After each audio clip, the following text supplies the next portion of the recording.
All right, Barbara Walters. I mean, mm-hmm. Or Diane Sawyer.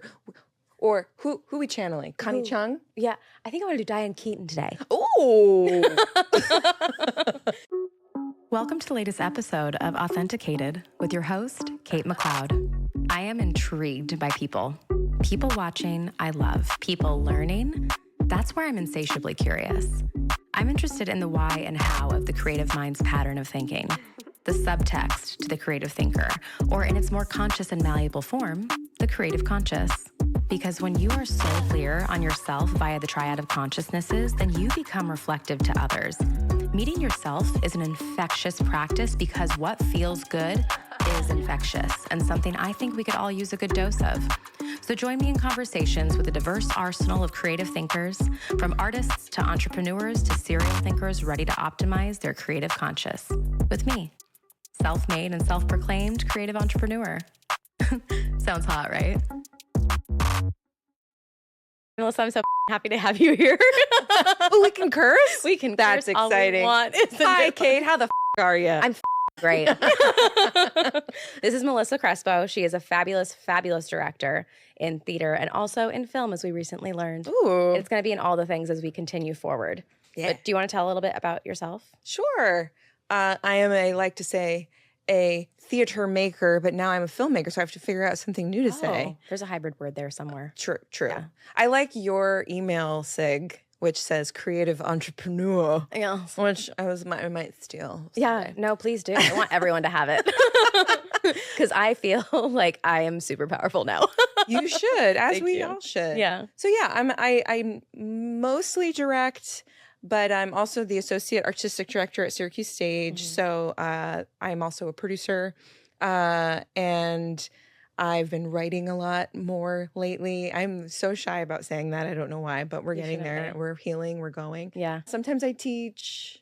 Otherwise, I pretty much make all my money in the arts. Yeah. So that's me. But I think that's what creative entrepreneurship is Totally. now. I think it's just like the all-encompassing thing of like, I also don't think that as like humans anymore that we are creatively satiated by one realm of just like one channel of creativity anymore. And also I don't think that we can sustain ourselves by being that. Yeah. Well, I feel like that's changing Mhm. because it used to be you pick a thing and you do that And you thing. never say you do anything else. Yeah, it's like I was told to stay in my lane Mm. when I was in grad school, and I'm glad I didn't listen. Yeah.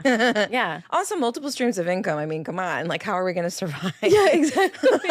And also to think about one thing forever just kind of sounds daunting to me. Yeah, it sounds boring. Sounds really, really boring. No, but you should take creative entrepreneur. I see that for you. I know. Yes. Okay, great. But also I feel like too, when you like venture into things like writing and you expand out into producing, Mhm. that is when you actually really start to understand even like directing more or acting more or whatever Totally. it might be, because it's like that's a different angle to look back into your own like creative genius, but then also to look at others too and appreciate theirs. I mean, yeah, that's when I got a liberal arts degree in undergrad, and we were supposed to learn every job in the Yeah. theater and beyond, you know, Mhm. because you're supposed to know how every job works. Funnily enough, I am assistant stage managing at Lincoln Center. I am not right now. I am not a stage manager, but long story, we won't go into it. But it was necessary, and you know what? Why not? Why not? I get to hold Holland Taylor's hand every night. And you know what? It's my honor. It is your honor and your joy. Wait, that is so fun though. Yeah, it's really fun. What does that feel like when you jump into a role that you know so well and that you work with, but you get to do it as yourself? What does that feel like? It's funny because it's humbling because it gives me greater appreciation when I'm directing for, you know, the rest of the team, you know, because I can't do my job without stage managers. Yeah. And it was really cool to see the other side, that backstage that I haven't been for 20 years. Mm-hmm. And also kind of a relief because, you know, as creative people who are supposed to drive the bus, often I love being told what to do sometimes. I love it not all being on my shoulders every once in a while. Like that's why I do Orange Theory now, because I'm like, I don't want to direct this exercise moment and I just want to let go. No, I do the same thing at the gym. I'm like, I have a circuit. I need you to choose what the music is, and I need you to choose what I'm doing. And if I'm doing it wrong, tell me, because Help me. I it's just so I'm preserving this body. yeah. I think about people like the geniuses in the world who like wear the same clothing or eat the same thing. It's like they're preserving their creative output for the things that really matter. And I get it now. Wait, that's so interesting. Because a lot of that is rooted in decision fatigue, where people are like, I don't want to do that. But your job is literally to make decisions as a director. It's exhausting. So I love that you brought that up, because one of my questions that I had for you today was, where is your space for expansion? Like, where do you make space for yourself? And it sounds like this one was just kind of given to you. Yeah. So the bad answer is I often don't make space for myself, but I'm learning that I need to, or else I won't be creative. Yeah. And so I just came back from a 2-week vacation. Yes, you did. Which I've never taken in my life. I haven't had a real vacation in 3 years. Wow. I often work 6 to 7 days a week. And it wasn't until my mom looked at me in the eye recently and was like, I'm worried about you. And I was like, why? I'm doing great. She was like, you work too much, and for what? And when I took stock of everything, I was like, oh, you're right. Yeah. I kind of some days hate what I'm doing, which is really sad. That's not how you want to feel about your passion. Yeah, it's not, and it's also not healthy. No. And so, and you start to get resentful of the way you're living your life. And I'm like, wait, but I can do whatever I want. Yeah. And so took a break, was very disciplined about it. So often I still answer email, and I did not. Game changer. We were landing the plane in Hawaii, I started looking at email, and I was like, oh, no, we can't do this. How am I going to prevent myself from doing this? I made it so the badge number on the app, on the mail app, didn't show. So, because my instinct is if I see a number, I'm going to look at it. Yeah, same. And I turned it off. And so every time I opened my phone for like a text message, or my camera was really what I used it for, I was like, no emails today. So yeah, that is such a smart hack. I didn't know that feature existed. Oh yeah. So that's great. So you're forced to like make space for yourself. Mm-hmm. And I want to say earlier, I know I said that someone gave you the stage manager, stage assist, or sorry, what was ASM? ASM, whatever. But I know no one gave it to you. You earned it. I just wanted to say that. Oh again. yeah, of course. But so you have that where the universe kind of gives you an opportunity to do what it is that you need to do that's best for yourself. But then you also go on a vacation. Mm-hmm. So between those two, when you give yourself space for your brain to like, I guess, recalibrate and maybe heal from being on all the time. Yeah. What happened? Oh my goodness.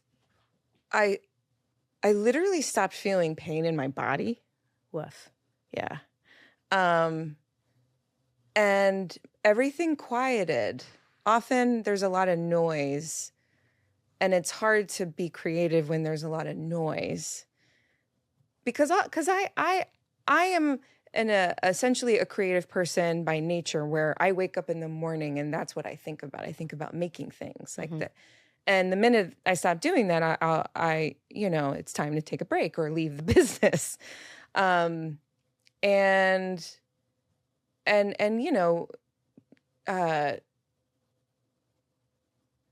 Yeah, I really needed it. I could have had another week. Yeah. But now I feel in a great way, I know where the priorities are. Yeah. Like I know, okay. And I also just turned 40 last year. I'm about to be 41. Big congratulations. Thank you. And, I think midlife it's very meaningful. I don't know what what it means to feel a certain age. I think, we are how old as we feel ourselves, but it's like, oh, I'm at that midpoint where I've got like another 40 really good years left if I play my cards right. How do I want to spend the rest of my time on this earth? What is really important to me? And I think just filtering out the needed things. Yeah. If that makes sense. I think that makes sense to me. I think what we forget and what we're not taught in school is that even though we are making art, we are still the art, and the art that we make is a reflection of the art on the inside, which is why I think it's so important to do things like to take care of yourself, because if you're not, then like, what are you doing? Yeah, I often get asked these questions, especially by young people, by like students in undergrad, because I often teach at the university level, and that's how we met. That is how we met. And I always feel very guilty when they ask me, how do you make time? I'm like, well, I don't. All I do is work. And that's just not a good example. No. So I need to start setting an example. Yeah. And just being a happier person. Yeah. No, but it also sounds like what you get to take home from going on that trip is that now you can turn that feature on and off when you need to. Yeah. And I actually told myself that I'm going to start doing 2 weeks every year if I can. Oof. Minimum a week, but minimum a week. The 2 weeks is like after the first week, I was like, we have another week. Like, I was like, because I'm not ready to leave. You're like, I'm staying here forever. I was really excited to come home. Yeah. And I was excited to open my email. I was excited to go into the projects I have coming up and just re-engage with the world. And I think that that's big. What did that renewed energy feel like? It felt exciting for the first time in a while. Yeah. Yeah. Because I also think, COVID taught us to pause, but we quickly forgot. Yeah. And also because the industry is suffering quite a bit, just financially. Oh, in all the ways, I think. The strike also impacted film. I think we're all trying to compensate for those deficits. Yeah. And we're all kind of going back into bad habits. Yeah. At least I'm noticing. I can't speak for other people, but no, I'm noticing that too. But that's actually what a lot of Me3, that platform, is about. It's about figuring out what kind of human you are as a creative, how your creative brain works in a way that doesn't work like anyone else, but then also how do you create the space in the industry that desperately needs it for you to be your own you. Like, how is that possible? Because it's just like school. School is an antiquated system. It takes too long to fix things internally. So sometimes it's like, I meet a lot of young people who come out. I don't know who got the memo, but at some point, everyone and their mom was like, "Oh, you graduated, creative, or like your BFA." There's this woman named Kate McLeod. You should definitely hit her up and ask for a coffee. That's awesome. Yeah, no, I don't need any more coffee. But no, now it's like it was the impetus to like make a platform for it. You know what I mean? But it's like it's an antiquated system, so it's not a lot of what is new and fresh and actually teaches you how to get in. It's adjuncts like you that like really give people that power. Aww. But also in the industry has been going this way for so long. Yeah. There's no system in place that works for X amount of years and then will continue to work for anything. Everything has an expiration date, I think is my point. So I think that a lot of people should be inventing more of their creative entrepreneurship and more of their spaces in the industry, because then when you create something that is so uniquely you and it services you and it works for you, the offshoot of that helps a lot of other people. Yeah, I look at movements like We See White Theater after the social reckoning that we had in 2020. And in addition to the pandemic, there was a lot of overcorrecting. And it's hard because I agree that we can't have, it's not sustainable to have a 6-day work week, particularly with Mondays being dark. Like it's like if your partner does not, or your family even is not having the same schedule, you never see each other. It's hard to have kids. This industry does not support any kind of caregiving, whether you want to be a parent or if you have an elder that you have to take care of. It's, any kind of change takes a long time. Like, how do you think we got the 9 to 5, like or like ending child labor? Yeah. Like there were strikes, there were a period of unrest, and now we're going back to adding those hours in. But because we have to raise the funds and the money to, equity costs money a lot, is what I'm trying to say. Yeah. And and ultimately that labor falls to people that can do it because, oh, you don't have kids, so you have more time, or, and but it's like, oh, but that's my, whatever reason you have for your lifestyle, you shouldn't have to pay in other ways for that. Yeah. It's a longer thing, but yeah, I think, I mean, it's a bigger discussion about how the arts isn't really valued in this country anyway. Yeah. But I'm eager for different forms like film and TV and theater, or even just like concerts or sports. Like, I think we need to be combining and borrowing from each other. Yeah. Because the world has changed so significantly that you have to innovate or you're basically going to shrivel up and people aren't going to come see you anymore. No. Well, because there's not going to be anything to see. It's not sustainable. Yeah. And so I'm eager for, I mean, hearing you talk about your platform is so exciting because I think it encourages that kind of multilateral thinking. I think we need to start thinking outside of the box. We do. Which is why when you asked me to do your film last year, I was kind of terrified because I've only done film with a crew once, and I almost said no. I think I told you that. Yeah, you did tell me that, and that always kind of took me by surprise. So for context, Melissa and I did Opt-in, an AI trilogy, which is a micro short trilogy that I wrote, oh my God, like a year ago. Wow. But you know what's crazy about that is I was super scared. You were super scared. We did it anyway. We did. And every single festival that series got into, it took first or second place. It did. Yeah. And our beautiful, wonderful DP, James, loved us and we loved him. And it really worked out. And it was just fun. And I remember afterwards, it shocked me and also made me proud, but mostly shocked me. The thank you emails after. Yeah. Being like. Doesn't surprise me. Well, like, yeah, like I've never been on a set like this. And I'm like, excuse me, I've seen your resume. What do you mean you've never been on a set like this? But what they meant was just the collaborative nature of this, but I also know that you being an ASM means that next time you have one, you're going to trust them to do their job more. Yeah.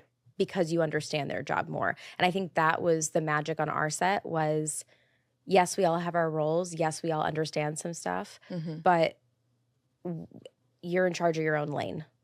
Yeah. Yeah. And I had strep throat during the whole thing. Oh, yeah, he did. It's like, imagine if I wasn't sick, how even better it would have gone. Oh my God. Yeah. But I was like, why are you scared? I often, because I need to know everything. I learned this from one of those like personality tests I had to do at my theater where like we all had to take it and you learn your strengths and weaknesses and then you learn your coworkers and you learn how each person has to work. It was actually pretty cool. And so I learned that I'm an information gatherer because I can't do things unless I know about them. Yeah. Which is total Virgo. I was going to say. Come on. Is it your season? Yeah, yes, it is. Virgo season has arrived. Everybody celebrate. Beyonce and I are waiting for your gifts.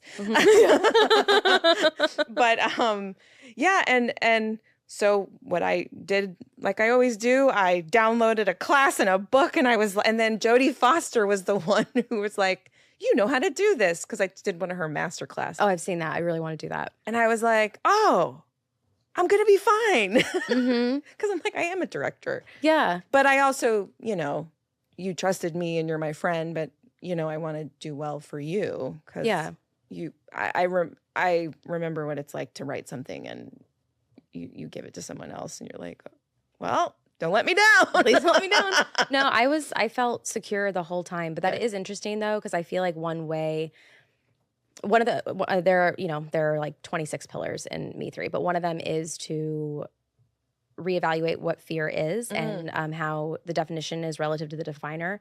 And I find a lot, like I'm an information gatherer too, where I'm like, well, I have all the information. So if I have all the information, then I can't get it wrong. Basically. And it's like, well, then what really is wrong and what really doesn't mean to have the information? And Kate, how often do you actually trust the opinions of others? So do you really need all of this stuff like clouding your brain? Like, why not just like jump in and figure it out? Yeah. But we were easeful the whole time. We were chilling.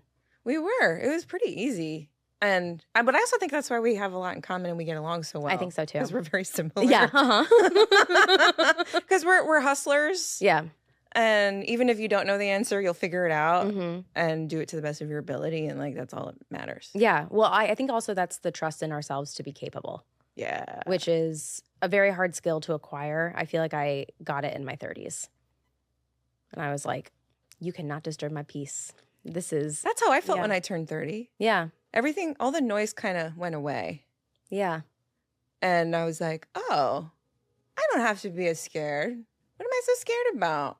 Yeah. And now with 40, it was like, okay, girl, now you have the information, like just do it. Just do it. Yeah. So what do you want to do next? What's like the big thing that you're thinking about? You get whatever you want. If I'm being really real, Mhm. I want to be on Broadway. Yeah.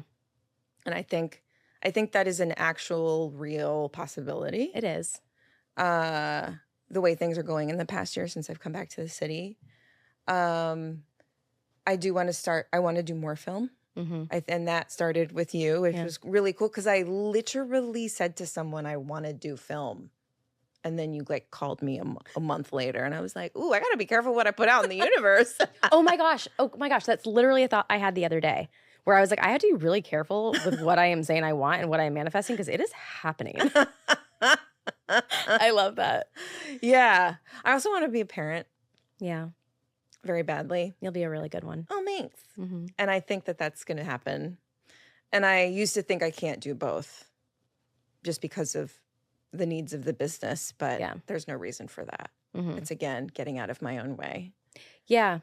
How do you put down the boundaries? How do you just like decide? Well, like, where does your confidence like translate in that way? Especially because you are a director, so you offer that creative like Yeah. thought and those through lines for other people all the time to be like, your job is literally make this make sense. You know, here's the writing, True. here's the actor, here are all the other elements in the theater. Make it make sense. And oh my God, does it make sense when you do it on stage? Yeah. Parenting or Broadway or both? Whichever one you feel Oh, more drawn God. to. Okay. I think I was pretty angry for a while about the arts Mm-hmm. because I was really broke for a long time and you need money to do this business. Yeah. This business is for people who have money and have financial support because it allows you to take more opportunities. Mm-hmm. To bet on yourself. And not just angry at the industry Mm-hmm. because it's really hard. Like, you know, I'm working other jobs that have nothing to do with theater. And that you don't want to be doing, I'm assuming. Yeah. Yeah.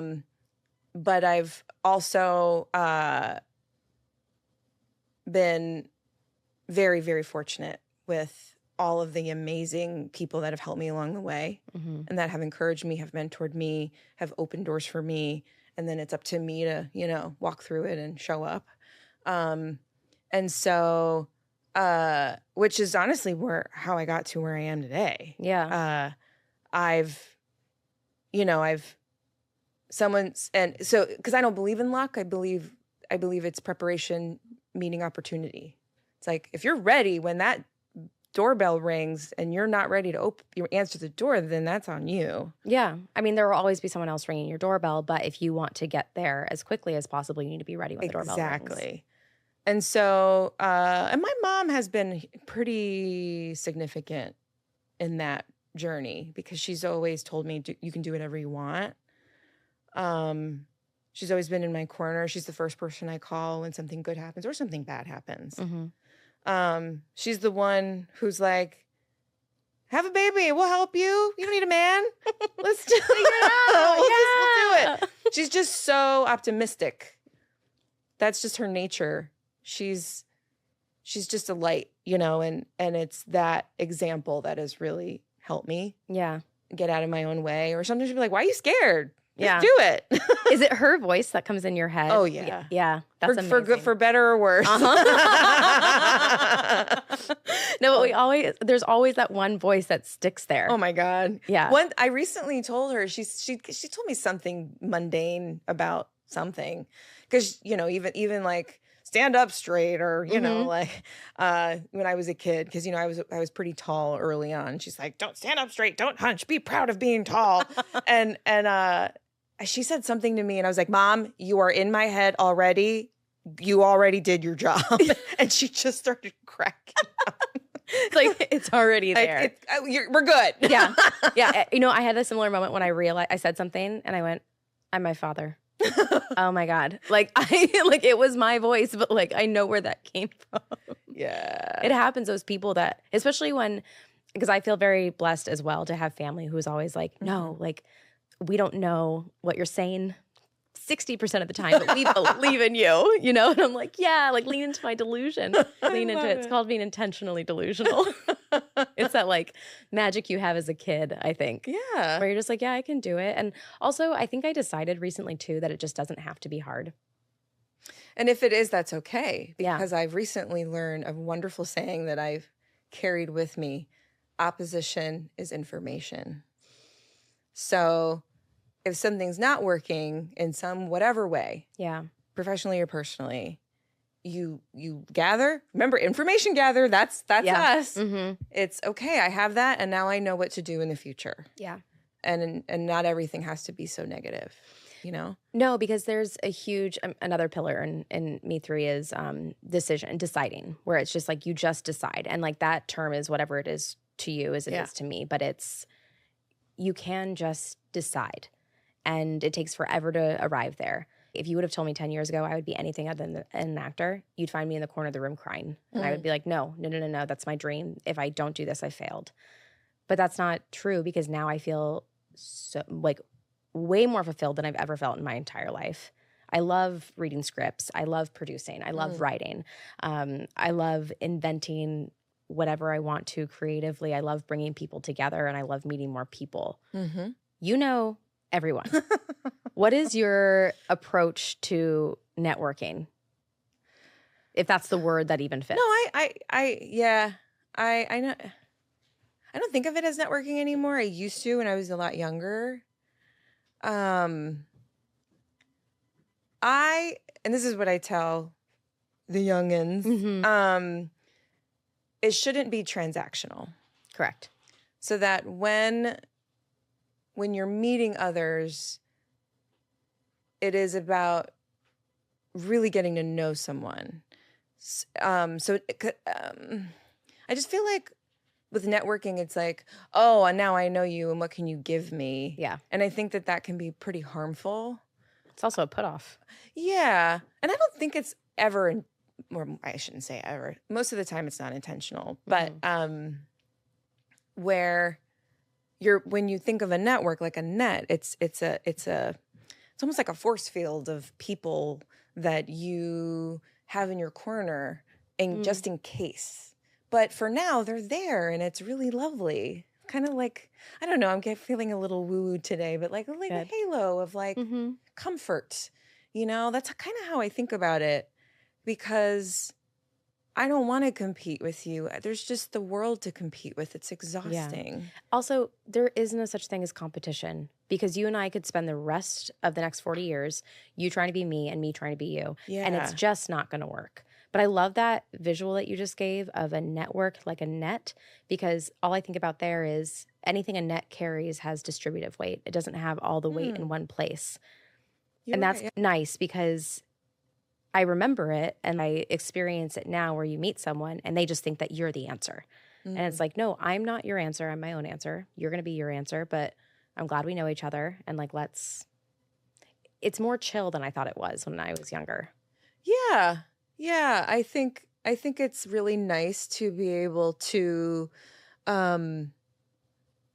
meet someone, you vibe, you support them in their journey or not. Like not everyone is for everyone. And that's okay. Yeah. Like I think nets also filter out the stuff that doesn't belong there. Things fall through. Yeah, which is not always a bad thing. Yeah. And so it's because it's like, oh, I love giving other people jobs. I love it.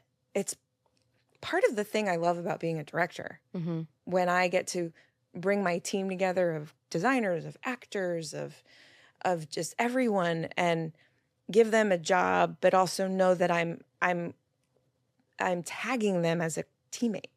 You know, like I think that that's fun. Or if I can't take a job, because I can't take every job, I say, hey, I can't do it, or that's not right for me, but I know who is. And that to me is really beautiful. And that to me rings as your frequency, loving giving people jobs, which means, and I believe that whatever frequency you put out is the frequency you receive. It's an instruction manual, right? Like you only get to know Kate if Kate tells you how to know Kate. And so it feels like the universe offers you back constant networking then. Yeah. And I've been modeled that by wonderful people. Like Sarah Rule is a big example. I've known her over 20 years. And she's often called like the theater godmother, because she's constantly throwing lifelines to people, and there's no ego and in that regard, and she's just very giving. And so having someone like that in my life to model that, who is incredibly talented and doesn't have to do that at all, but continues to, I think that's been a really good example. That's really beautiful to hear. What's the saying, when the tide rises, all ships rise, or when the tide, something like that. Like I haven't heard that, but I like it. Yeah, I like it. And that's also my thing too, is like, I think you should amplify other people. I think you should help people in your circuit, or like in your network, because it also speaks to you, it speaks to them. And also I want to see other people succeed. It would be no fun if I was the only one doing it. Yeah. It'd be really lonely. Be really lonely. And that's not why we do the arts. No, it's all about community, and that's like such a big inherent part. Something you said earlier about letting people get to know you. Mm-hmm.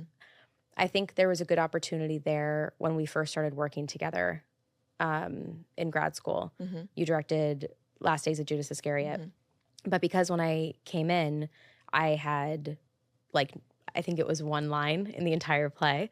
It was, I had the opportunity to be like, okay, well then what's my approach to this? And how do I come in as Kate and say, because I have no other, like I have some information, right? But I'm like, I want to come in and be like, well then you know what? Like, because I'm not pessimistic. I'm like, everything works out in my favor. I know this. And so I show up and I'm like, and I told you my pitch about like why I thought that this mattered. And then you got to see that I'm a little science brain nerd, and it was fun. You talk about auditions? I'll let you tell that, but what I meant was the first table read. Oh, you had more than one line, girl. Did I? Yeah. Okay, good. But I know what you mean. Yeah. You had a smaller part than I think you thought you were going to have, right? Oh, yeah. So Kate came in. You didn't you audition with Satan? Mm-hmm. Which is, I thought was like, oh, this little girl over here wants to be Satan, and I'm always down to like mix things up. Yeah. But it wasn't the strongest audition, I will say. It was bad. You can say it. What year were you in grad school? It was my first year, I think. Wasn't it? Yeah. Holy first cow. year. So yeah, you were just, starting out too. Yeah. But I saw the spunk in you. And also I think the choice for that showed me, oh, she wants to play something different. Mm-hmm. And I cast you as 3 different roles in the show. Well, at first it was, I forget her name, the sick lady and soldier number 2. And then you were a saint. And then that got added later. Oh, that's right. Yeah, because by the end I had 5. Oh, shit. I'm sorry. I can swear. You can say it. Do it. Oh, shit. I forgot. Yeah, no, because when I first came in, I think I'm right. I think it was one line. Oh my and God. then after, you just kept giving me more and more parts. And it was the biggest blessing ever, because no one ever listened to me when I said I am a character actor. And they're like, oh, this chick is funny. Because like every single time I would say that, they're like, you're not. And I'm like, I grew up on the Three Stooges. I am. Well, I think it's a little stereotyping. I think it's you see a pretty girl and you're like, oh, she's an ingenue. Yeah. And, she's going to play the love interest. But, you're actually kind of like what's David Sedaris' sister's name? Oh, Amy. Amy Sedaris. Who's a chameleon. Yeah. I kind of see you as like an Amy Sedaris. I would love to have those opportunities. Like, think about, what's that show? The one where she plays a student. Like, you could do that. Oh, I could totally do that. And have so much fun. Exactly. Yeah. See, Yeah, you saw. But no, I mean, being seen, though, it's such a gift to give to people, because it's like when you allow other people's space to authentically be themselves, they're going to give you more to work with. Totally. And you did that immediately up front. And it just was, I remember that, and I refer to that a lot in my brain when I'm thinking about who I am and how I want to show up. And it's a hard like line to sort of straddle between, it's like, you don't want it to be like a manipulative thing, right? Like how I show up. But it's like, no, I really want you to see who I am, because then you're going to know what to do with me. This is true, but I think it's also a testament to you as an actor, because people say that, but then they don't do it. No. Well, it's exhausting. I've gotten pushback from pushing an actor. It was very recently, actually, where I was asking this person to act. Funny, there was their job. And it was, leave me alone. Let me do my thing. And it's like, well, this is a collaboration. Yeah. And it's fear talking. It's fear of not wanting to step out of the box, of not wanting to show up in a different way that is uncomfortable. And you were just like doing whatever, even if it was weird, you know, because we were just playing. We were just playing around. I was like, what about this? What about that? And you were like, rah, rah, rah. And I was having a ball. Yeah. And it just grew and it grew and it grew. And then we were like, oh, we really like working with each other. Yeah. And then we just stayed in each other's orbits. We stayed friends. Yeah. Yeah. I clicked with you pretty quickly too. And what you were just saying now about the fear when there's pushback, I've tried to rewire my brain very actively and mindfully the past couple of years, that when that thing comes up, because that happens, someone gives me a suggestion and I clam up and I go, and I just think, I don't want to fucking do that. But then it's like, I always have to, now I just like take a second and I'm like, why are we feeling like that, Kate? Why are we feeling like that? Are we feeling a little insecure? Yeah. Do we genuinely not want to do that because we don't feel safe? Like what is it? And to reapproach it. And it's like a slow process. And I'm sure there's some situation where someone's like, why is Kate so slow? Because normally I'm like, bam, bam, bam, bam, bam. I'm like, no, I'm processing and thinking about it. Because like, I don't want to feel that resistance when you say, hey, try this. Yeah. I want to instead be like, oh, that sounds exciting. Like, let's try it. Because if it's bad, it's bad and no one wants to look bad. So yeah, if it doesn't work, it doesn't work. But why not just try it? Yeah, there's also a trust that has to be there. Yeah, of like, oh, you're asking me to do something that is unfamiliar, but I'm trusting that you're giving me something that is not going to make me look bad or whatever. Yeah, and yeah, it's the art of collaboration. No, it is. But that's interesting about like trust, because if you kind of create your own bubble of trust that's relative to you, and you trust that you're always going to keep yourself in that bubble, then you can go into a room, even with a bunch of people you don't know, and still show up as the best version of yourself and explore and do all those things. Yeah, I think of it too, and when we think about producing organizations, theaters, production companies, it's like, because I'm supposed to take care of the actors, but who's taking care of me? Yeah. And I'm finding that is a shift that is happening a little slower these days. What does it look like with it shifting? What should it look like? Oh, what does it and what should it look like? Because I've never thought about that. Oh, yeah. Because I know you're the captain of the ship. I think it's an example of as a producer, have to be provided all the tools for success. And sometimes we're not. And when we're not, it all falls to us ultimately. So then I'm having to do extra work and labor, whether it's emotional or physical or monetary, to make up for those deficits. And actors sometimes don't realize that. Yeah. Where it's like, hey, you're stressed, but I'm really stressed, but I can't show you my stress. I don't often talk about it, but it is really hard. And I think that comes with the part of the fatigue and burnout I'm talking about. Like some of the best producing companies make my job easier. And that's really what it is. Well, they're set up for success. Yeah, so that I can really be there for my actors and my designers and my company and show up to the best of my ability. It all comes from the top down, and it's like those steps of creativity. They often have to happen like months away. Mm-hmm. You know, like you were my producer, Mm-hmm. and you were on it. Like you were constantly, providing us information that we needed in advance.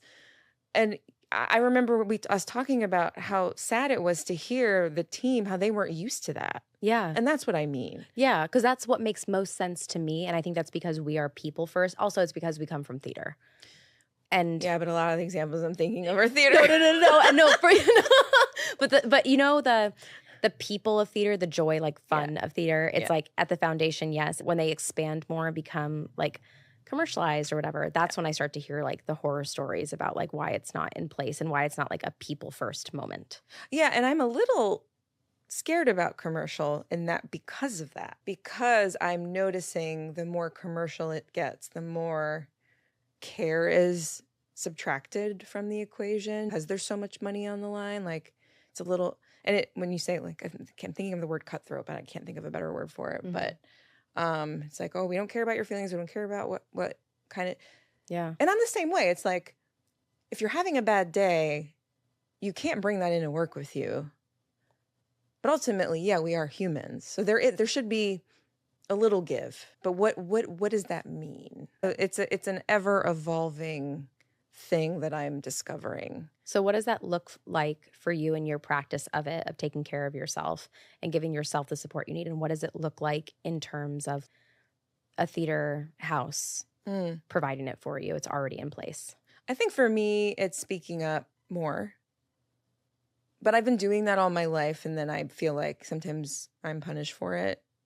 So it's just, and it's how much you have to not speaking up within reason, being reasonable. Because there's a lot of people right now who are incredibly unreasonable in their demands. So it's the balance of that.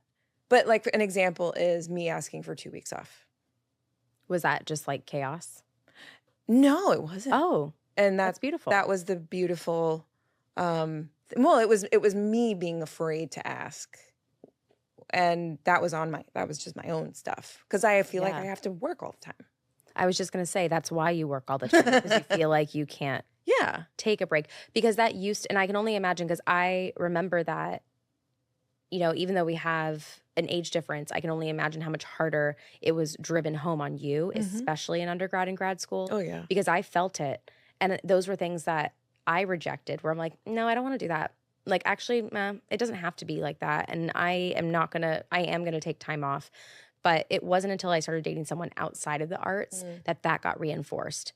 Because I would wake up at 5:30 on a weekend and start working. Yep. And he's like, what are you doing? And I'm like, what? It's Saturday. And he's like, yeah, it's Saturday. And so it's like, if you don't have that voice in yourself or someone else outside of you having you do that, it actually is quite hard when you're in the bubble of it to not fall into that trap of constantly working. Yeah. But then is that putting your best work forward all the time? Like maybe if the version of you who had 2 to 4 weeks off every single year, she does do Broadway because she takes care of herself too. Yeah. Yeah, I think so. I think it's speaking your needs and what you need. Yeah. And then on the other side, it's showing up for your artists. And at the same time, because the humans are the ones, running the theater, they also have to be like, okay, let's make the schedule in a way that's not burning out the staff. That it's for the humans. Yeah. I mean, that's the other thing. If it's run by humans, and theaters, everyone knows it is made by humans and magic and creativity. Yeah. Right? Then it has to be built to sustain those things. And we need breaks. We need to take breaks. But then if you have to take a break, then you better show up and do the work that you're asked to do, Oh, 100%. I work with this amazing fight coordinator a lot who's based in LA but comes to New York a lot. And they told an actor once who was like, I feel unsafe. Like, what's unsafe? Well, the work. Yeah, work is hard. Ooh. That's what they said. And I was like, oh, okay. Because they're right. Yeah. I mean, work is hard, but also work can be safe and hard at the same time. Exactly. You That's know? what I mean. Yeah. So I think it's an interesting time we're in, where the overcorrecting from COVID happened, but now we're kind of going back. But it's like, okay, let's find a sweet spot. I think that comes with the trust of hiring a team that you really feel secure about, because when you do take the 2 weeks off, I need you to take those 2 weeks off because I need you to be present when you come back. Exactly. And I think that's the perfect balance. Exactly. But that's what we did. We did. Thank you. So I can't believe how fast this went. Yeah, really. I know. Thank you so much for coming on. Oh my gosh, thanks for having me. You're amazing. Melissa and I have other things coming up. We do. We just can't tell you about them yet. But we have things in the works. We do. I'm excited. Me too. Okay. Thank you. Oh, that's it? Yeah. Yeah. That was perfect. Wow. Oh my God. That was fun. And that's the latest. I'm honored to have been part of your thinking sphere today. Feel free to share, like, and subscribe on this platform, or follow and participate on any of my social media platforms. If this practice intrigues you as much as it does me, then join us in the Me3 community, where we will work directly and you will curate a mindful method of thinking to define your own creative conscious. Thanks for listening to the latest episode of Authenticated. I love that you're here.